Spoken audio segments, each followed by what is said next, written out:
নাকি যা গন্ধ বেরিয়েছে গো, পুরো তলতল করছে পেকে। কি করে ফাটায়? একটা খোলা ছাড়ি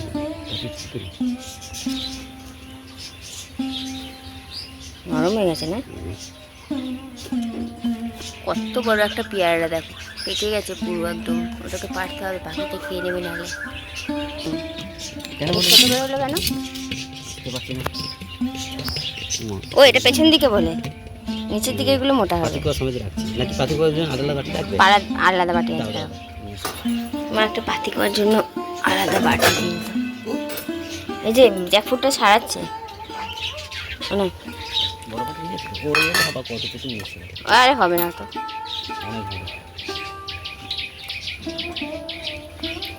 দেখো ভিমরু চলে এসেছে। কিছু হবে না, কামড়াবে না, জানে। গুড মর্নিং সবাইকে, নতুন একটা সকালের অনেক শুভেচ্ছা আর নতুন একটা ব্লগে জানাচ্ছি অনেক স্বাগত। আজকে রান্নার জোগাড় করতে হবে না, কালকে সব করে রেখে দিয়েছিলাম। আজকে শুধু মশলা করব আর আলু কেটে দেবো। মোচা হবে, মোচাটাকেও ঘুম থেকে উঠেই বাসি কাজকর্ম করার আগেই সিদ্ধ বসিয়ে দিয়েছিলাম, বাসি যাই কোনো উপায় নেই। আর শাকপালা সব কেটে রেখে দিয়েছিলাম। শাক হবে, মোচা হবে, আর কালকে রাত্রি মাংস ছিল সেটাও আছে, বুঝলে। দেখো চান করে উঠে, হ্যাঁ, মুখে ক্রিম আর কিছু লাগাতে পারিনি। ও বলছে শিগগিরি আসো, ওটাকে ছাড়িয়ে নিই, কারণ ওরও কাজে যাওয়া তাড়া আছে আজকে, ওই জন্য। এখন ঘরে যাই, একটু টিপারে পড়ি, দিয়ে তারপর মাকে আলু ভরে কেটে দেবো। এই তো আস্তে আস্তে বড় বড় বেরোচ্ছে না, ও ছাড়াক। এখনও ফুটে আছে সন্ধ্যামণিগুলো। খুশির খবর যে রোদ তো বেরিয়েছে, আলু কাটা রেডি, বুঝলে। আর মোচা তো আগেই সেদ্ধ করে নিয়েছিলাম। আর দেখো এক কড়া শাক ছিল, ওইটুকুনি হয়ে গেল। আর এইদিকে দেখো জ্যাকফ্রুট হচ্ছে কতগুলো হয়েছে। এইটা বড় কিন্তু গামলাটা, এই গামলার এক গামলা হয়েছে, এই বাটির এক বাটি হয়েছে, এটাও বড়। আর এইটা হচ্ছে পাতি কোয়া, বুঝলে। ওপরে দু এক পিস আছে গলা গলা, কিন্তু বাদ বাকিটা সব হচ্ছে পাতি কোয়া। পাতি কোয়া কাকে বলে চেনো তো? এইগুলোকে বলে পাতি কোয়া। দেখো আমাদের তো এত খাওয়া সম্ভব নয়, ওই জন্য আবারও সব পাড়ায় দেবো। হ্যাঁ, সবাই যে ভরে দেওয়া হয়েছে, একটা দুটো তিন প্যাকেট, এই একটা এই একটা, এই যে এগুলো সব পাড়ায় পাড়ায় দিয়ে দেবো সবার বাড়িতে বাড়িতে। ওই জন্য প্যাকেট প্যাকেট করে রেখেছি, বড় যখন কাজে যাবে নিয়ে চলে যাবে, বুঝলে। আর এই যে এটা আমাদের এইটুকু রেখেছি, ব্যাস, তাহলেই হবে। নিয়েছি একটা, খাওয়া হয়ে গেছে, আর একটা এই যে নিয়েছি। বড় বলছে খালি পেটে খেও না, দুধ তোর খালি পেটে। হ্যাঁ, লোভ সামলানো যায় বলো তো? এত মিষ্টি না, গা গুলো নয় একদম আরম্ভ হয়ে গেছে। দেখতে পাচ্ছেন কোনটা? অনেকগুলো। হ্যাঁ, আমি আর মা দুবেলা খেতে পারবো। ওই যে, হ্যাঁ, ওটা অনেক বড় পেকে গেছে।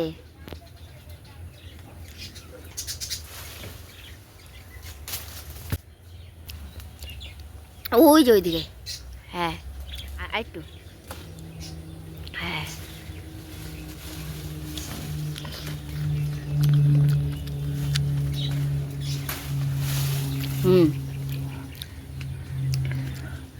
আর দেখান কত বড় বড়, কত বড়। আমি বসে পড়েছি আটা নিয়ে মাখতে, আর রান্না বান্না তো চলছে। ওইদিকে শাক ভাজা হয়ে গেছে, মোচাটা মা বসিয়ে দিয়েছে। আর একটা জিনিস দেখবে আমার বর কী করেছে, আমাদের ঘরে যে এরিকা প্লান্ট আছে, এরিকা প্লান্টের পাতা কেটে ওই যে ওখানে রেখে দিয়েছে। কত সুন্দর লাগছে না দেখতে। আটাটা মেখে আজকে মাথায় একটু তেল লাগাবো, কিন্তু সময় পাচ্ছি না। সকালবেলার দিকে তো হয় না এত তাড়াহুড়োর মধ্যে, দেখছো তো কেমন তাড়াহুড়োর মধ্যে থাকি। চাও ঠিকঠাকভাবে আমরা খেতে পারি না। কী হলো দেখো, কোথা দিয়ে দিচ্ছি। ও এত ছোট করে দিলে? ওই মাম্পু তো পাখির বাসা আছে, দেখো ওই ডালটা যেন কেটো না, সে পাখি আসুক আর না আসুক। এই যে কত সুন্দর লাগছে না? এরা যখন কালার হবে, এর মধ্যে আরেকটা র্যাক বসবে, হ্যাঁ, এর মধ্যে বিভিন্ন শোপিস থাকবে, কত সুন্দর লাগবে বলো। কী করছো তুমি?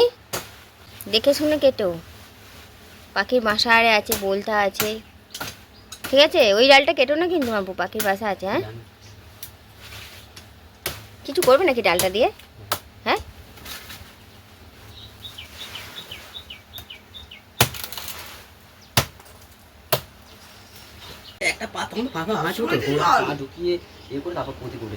ডালপালাগুলো কেন কাটছো জানো? আমিও নিজেও বুঝতে পারি। আমি জানি যেন জঙ্গল সাফ করছে। ও বাবা, এখন দেখছি না গাছ লাগাবে, হ্যাঙ্গিং যে টপগুলো বানিয়েছিল না ওগুলো লাগাবে। পারবে?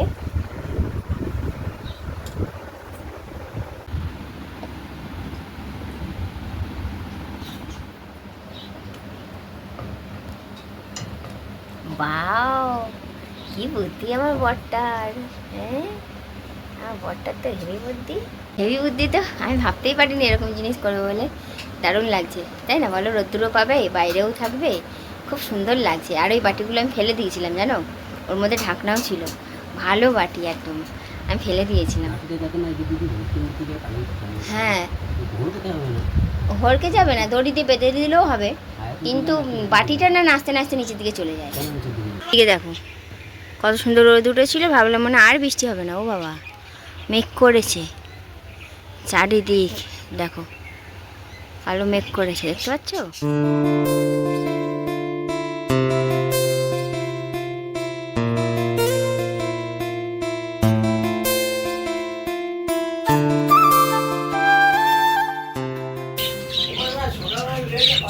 সাবধানে যাবে, হ্যাঁ সাবধানে যেও, ধীরে সুস্থ হাঁটবে।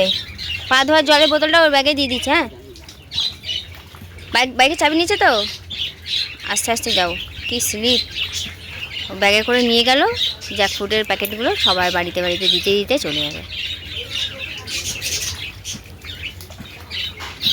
দুর্গা দুর্গা, উফ, মুখ চোখের কী অবস্থা!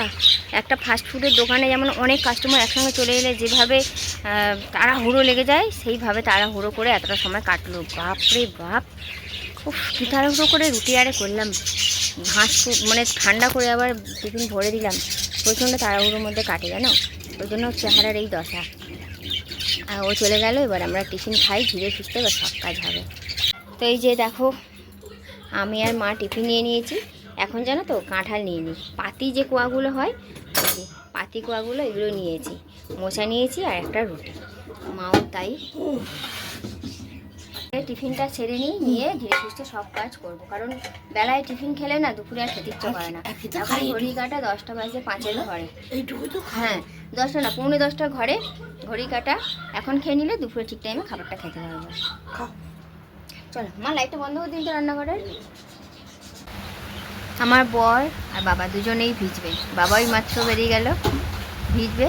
আর আমার বড়ও তো বেরিয়ে গেছে, ও তো পাড়াতেই আছে এখনও, সবার বাড়িতে ওগুলো দিতে দিতে যাবে, ও ভিজবে। বললাম রেনকোটটা পরে যাও, প্যান্টটা পরে যাও, জামাটা টুক করে পরে নিতে পারবে। রাস্তায় দাঁড়িয়ে জামা প্যান্ট পরা দুটোই সমস্যা, প্যান্টটা পরা থাকলে জামাটা পরতে সমস্যা হয়। ভিজুক বললে শোনে না, যেমন আবার বৃষ্টি এসেছে, দেখো বৃষ্টি পড়ছে,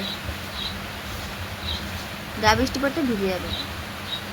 আটকা দেখো বন্ধুরা, দেখো আমার ঘরে ঢুকছিল গাছ বেয়ে, কত বড় দেখেছো? দেখো সাপটা আবার আমাকে দেখছে, আমি এখানে বসে বসে এডিট করছি, হ্যাঁ দেখছি না কি যেন আসছে বেয়ে বেয়ে, আবার শালিক পাখিটাও চিল্লাচ্ছে। দেখো কত বড় সাপটা, ডালটা দেখছো তোমার জানালায় লাগোয়া, ঘরে ঢুকেছিল এই সাপটাই একবার, আবারও আজকে ঢুকছে। এই যা, আমাকেই দেখছি, দেখো লাইটটা জ্বলছে তো, ফ্ল্যাশ লাইট, ওই জন্য। দেখো আমি জানালার ওই দিকটা দিয়ে ভিডিও করছিলাম, স্লাইডিংটা সরিয়ে এই দিকে এসেছি, সেকেন্ডের মুহূর্তে গায়েব হয়ে গেল। এবার কোথায় চলে গেল বুঝতে পারছি না, ঘরে তো ঢুকলো না, মানে অ্যাজবেস্টের ওপরে উঠে গেছে, না সানসেটের ওপরে উঠে বসে আছে, কিচ্ছু বুঝতে পারছি না। এই সাপটাই একবার ঘরে ঢুকে পড়েছিল জানো তো, আমি শুয়েছিলাম আর সারা ঘরে ঘুরে বেড়াচ্ছিলো ওপরে, অ্যাডজাস্টারের ওপরে, আর মুখের ওপর দেখছি বালি পড়ছে। আমি কী হলো বালি পড়ছে কেন, তারপর ওপর দিকে তাকিয়ে দেখছি সাপটা দৌড়াদৌড়ি করছে ওপরে। এদিকে ডাক পাখিটা রুটি খাচ্ছে।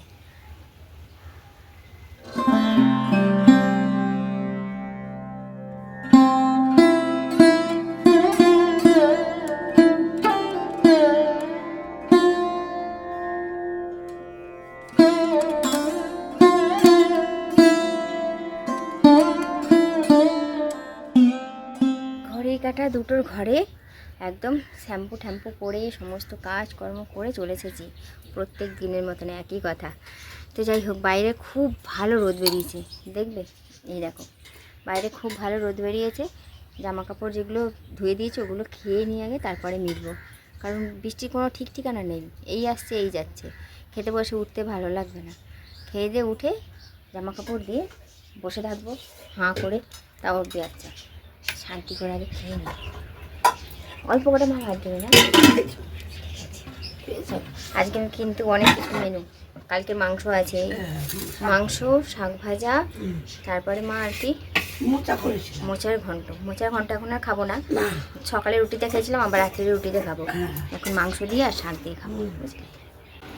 দেখো মাঠের শাক তো পুরো একদম গলে গেছে।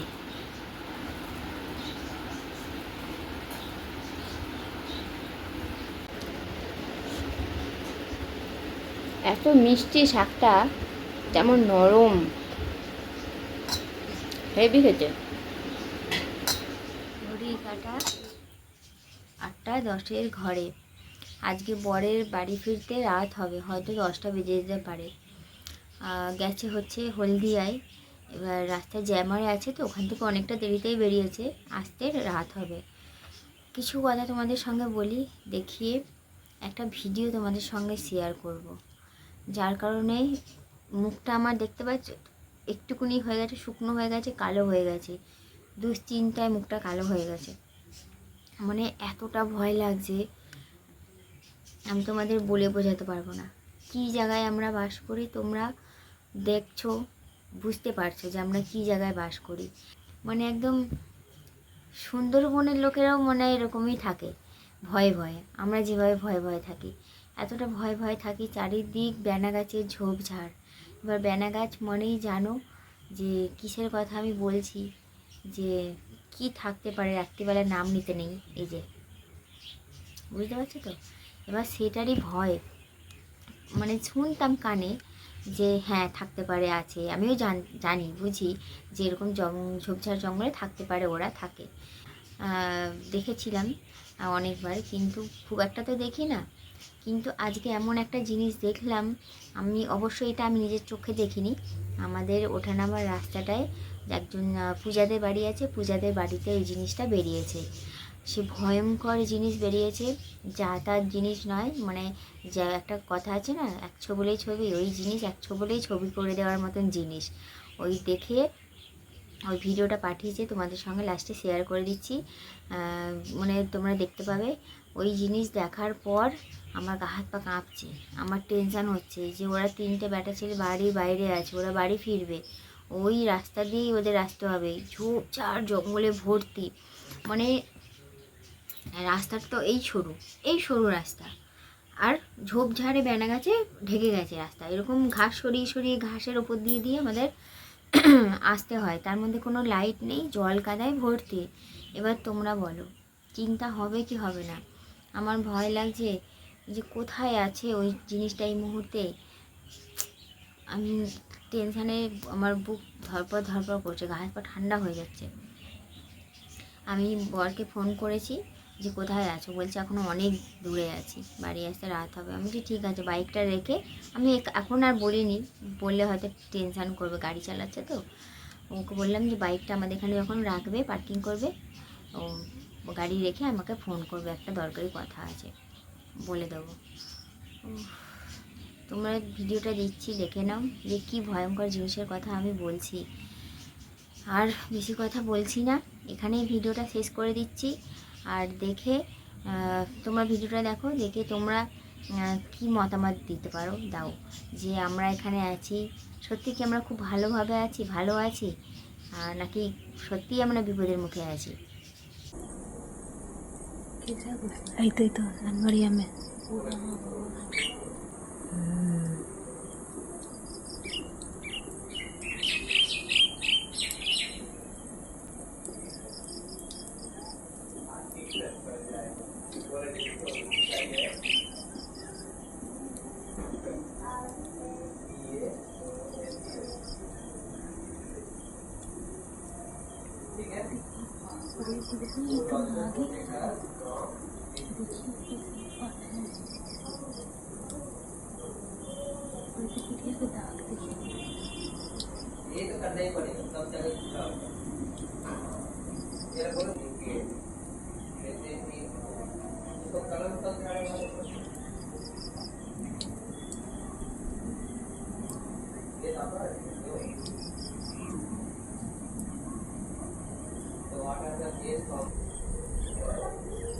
कितना बड़ा,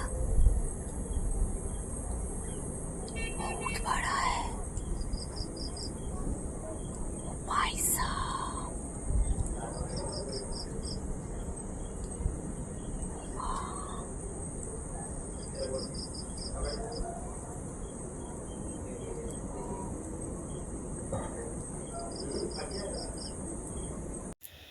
ঘড়ির কাঁটা দেখতে পাচ্ছ 11:30 ঘরে। এতটাক্ষণ মানে আমি দম বন্ধ করা একটা সময় কাটিয়েছি। কি যে টেনশানে ভয়ে ছিলাম, কখন বর আসবে কখন বর আসবে করতে করতে যে এত রাত্রে ফিরলো। ও আসতেই আমি জিজ্ঞাসা করলাম, কী গো সাবধানে এসেছো তো, কিছু দেখোনি তো, ভয় পাওনি তো? হাজার একটা প্রশ্ন ছিল। তোমরা দেখলে, তোমাদের দেখে কি মনে হলো বলো, আমরা কেমন জায়গায় বাস করি।